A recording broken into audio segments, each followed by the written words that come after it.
Jay Sanderson and Bill Lamberty at Worthington Arena in Bozeman. On Thursday night, Montana State gets to 3-0 in Big Sky play thanks to a 76-64 victory over Northern Colorado. And Bill, the story of this game came down to the final 6 minutes. There was a stretch in that time where Northern Colorado had started to maybe think about making a run, but over the next 10 possessions, Montana State came away with 9 stops. Amazing. I can't remember a stretch like that at winning time.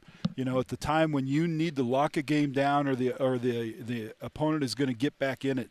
The Bobcats did it with defense and they did it with rebounding. And if you want to send a coach into a good night's sleep, that's the way to do it. Yeah, Northern Colorado came into the Fieldhouse, one of the more proficient offensive teams in the Big Sky, averaging almost 80 points per game. The Cats held them 15 points under their season average.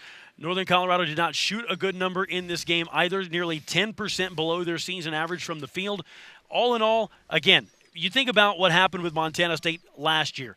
Defensive games were not their strength. This year, it has become a strength. They have flipped it around almost 180 degrees, and they're winning games with defense now. And I'll tell you what, early on, I got a good feeling by looking down at this end when the Bobcats were on the defense, and 3 men boxing out a couple of UNC players. The Bobcats got after it on the boards. They out-rebounded Northern Colorado 44-28, 10 offensive rebounds. Just a ferocious effort for the Bobcats on the boards tonight. And you saw a lot of energy on the bench from that rebounding, and I just really thought that was, even as much as the defense, the rebounding was really an important factor tonight. You know, I think in the days leading up to this game, maybe since the game last Saturday ended at Northern Arizona, the mood you could best describe Brian Fish would be pensive.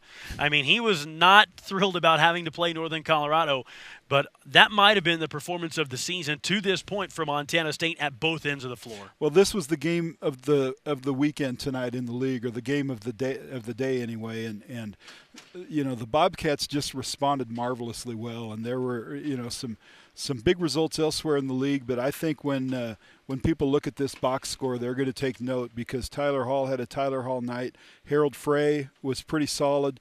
Keljan Blevins was very effective on a couple of different facets of the game, and it was just a really good all-around team performance by the Cats. Montana State will now be at home again on Saturday, a chance to get to 4-0 in conference play against the North Dakota team that got absolutely thumped in Missoula.